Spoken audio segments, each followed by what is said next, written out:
What's up, everybody? What's up, everybody? It's your boy Chris. It's your boy Chris. It's another amazing episode of Financipation. This channel is all about making money. It's all about saving money. It's all about building generational wealth. And it's all about financially emancipating yourself from generational poverty. On this channel, everybody, I give you a six-figure MBA level with investing in financial knowledge for free here on YouTube. And the things that people typically spend hundreds of thousands of dollars on in grad school, I give it to you for free here on Financipation. Also, before I get started, I want to give a shout out to Killer Solutions. They're one of my sponsors. If you need digital marketing, website development, or something to essentially edit YouTube videos, they are the best in the business of meeting all of your digital needs, okay?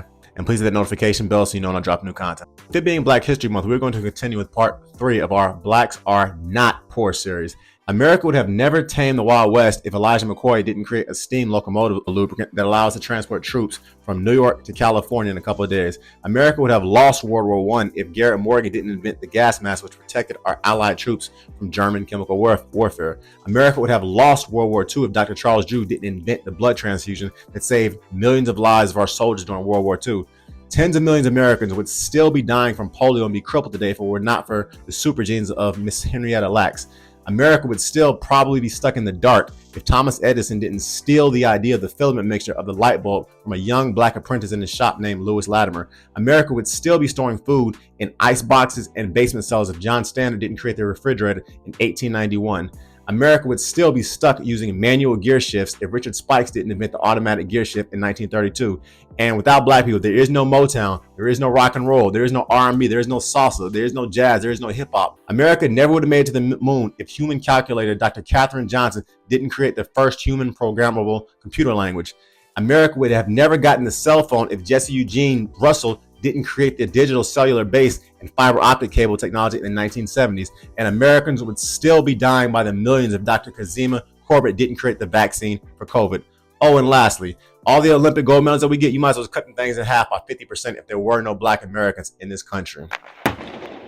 America is great because of blacks and not in spite of us. And the only reason we as African Americans continue to talk about our past, our present, and our future is because sadly, there's an agenda to whitewash and ban our history. And people who do not know their history or their achievements are damned to repeat the worst portions of their history. So with that, everybody, let's get started because we're going to talk about blacks are not poor. The first lie, everyone, that I want to debunk is that black people don't invest our money and that we don't understand the power of the stock market. This is complete and utter garbage, everybody. And according to a 2022 study that was done by Charles Schwab and a 2024 study that was done by the Wall Street Journal, black investors such as myself are the fastest growing group of investors in America, with young black entrepreneurs and investors under 30 fueling the surge. For the record, there are historically 4 ways for a community to build wealth. 1 is they invest their money into the stock market. 2 is they buy land, property, and real estate. 3 is they start a business, and 4 is they get married, they stay married, and they build communities. If you follow my channel, you are aware that I push my subscribers to be long-term investors in the stock market because 99% of Americans, that is literally the easiest way to build generational wealth, particularly if you invest into ETFs or into low-cost total stock market index funds that match the stock market that can be purchased through Charles Schwab, Fidelity, or Vanguard. Because historically speaking, long-term investors like myself, we pay significantly less in capital gains taxes. We are less stressed than day traders, and we get better returns 99% of the time over a 15-year period.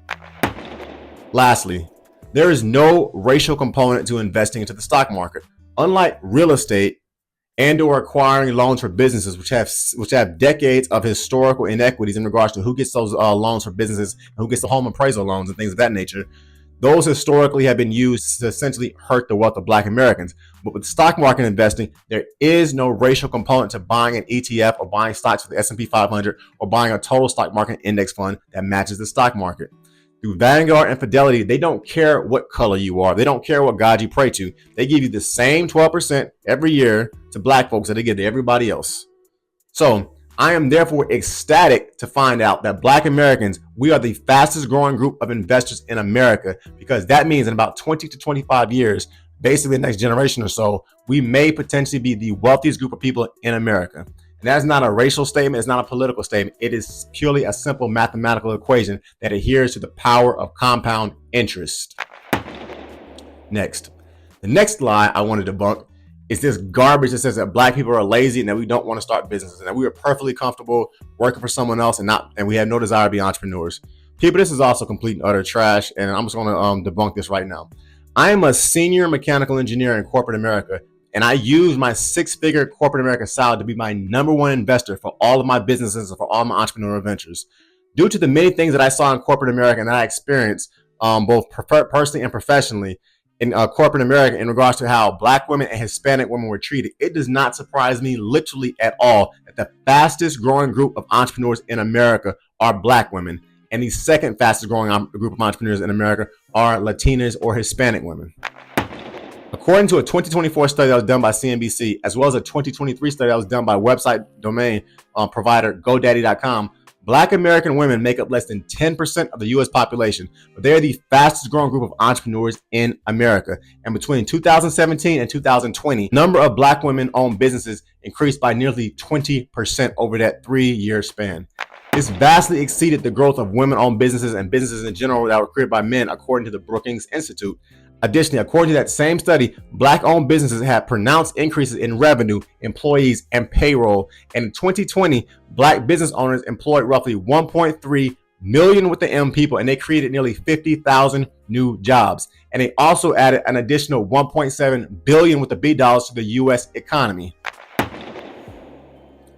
When you think about it, it makes, as I stated earlier, perfect sense that women, particularly Black women, are leading the charge when it comes to leaving corporate America and creating businesses in droves and starting their own practices. Because it's like this: if you are constantly being dealt with racism and sexism 50 hours a week, 50 weeks a year, and you are constantly being challenged by people who don't work as hard as you and who are not nearly as talented as you, it would definitely push you to want to go out there and start your own business. Just think about it realistically, people.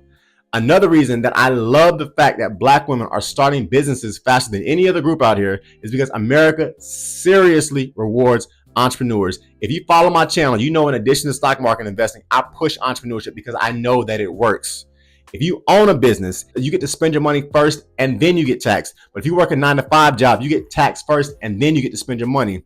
Secondly, business owners, they get to take full advantage of the SEP IRA, which in my opinion is the greatest investment vehicle in America. Additionally, business owners also get to give opportunities to hardworking, extremely talented minorities such as myself that typically got overlooked initially when we came out of college because melodramatic companies, for whatever reason, didn't want to give us a shot.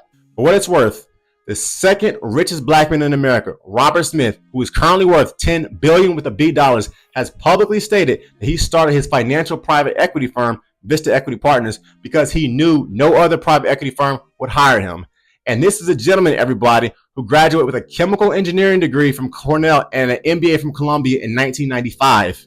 I therefore find it really cool that RobertSmith started a firm that manages over $100 billion of assets, $100 billion with a B dollars of assets, that has literally put some of his competitors out of business who would not hire him 25 years ago.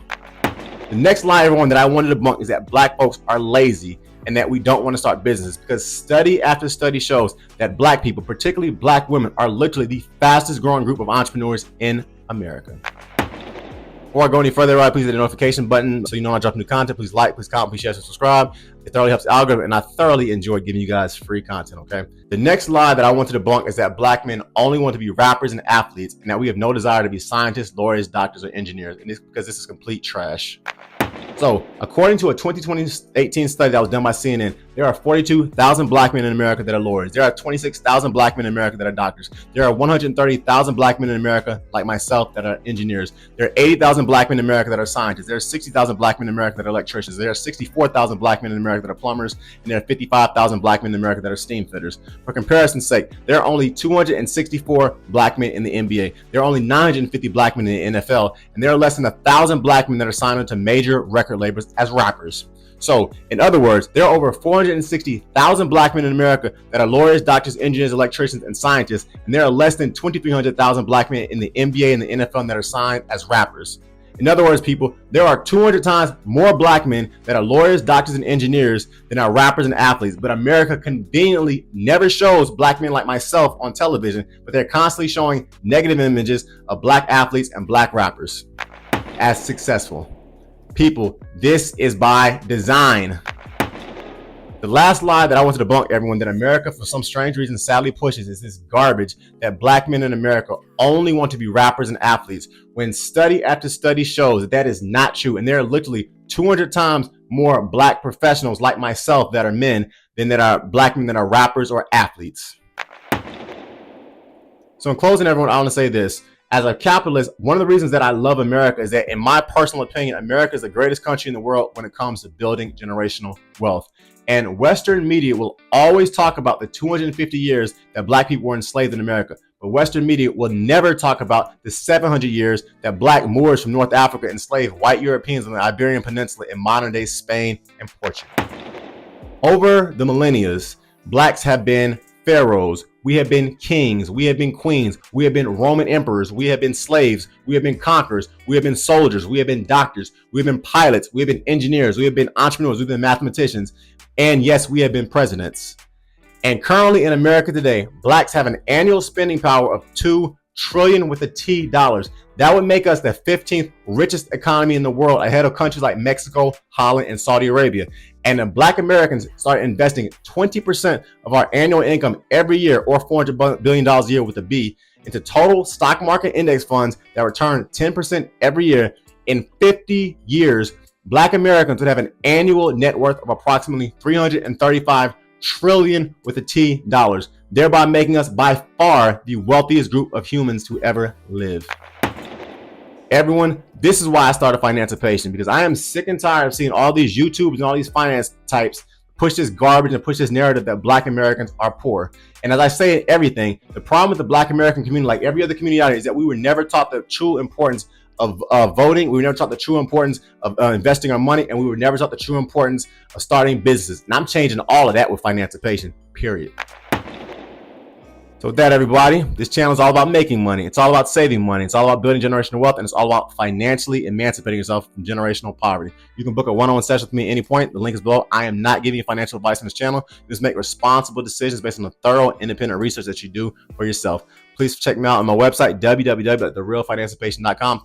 Please check me out on Instagram, @thereal_financipation. My Spotify is Financipation. My TikTok is Financipation. And my Facebook page is Financipation as well. Additionally, check out some of my digital e-products, such as my scholarship book. Hit that notification button. Also, before I leave, please check out my podcast on Blacks Are Not Poor, Part 2, which is probably going to pop up about right here. And thanks, everybody. It's your boy, Chris. I'm out. Please like, please comment, share, and subscribe. It's your boy, Chris. I'm out. Peace.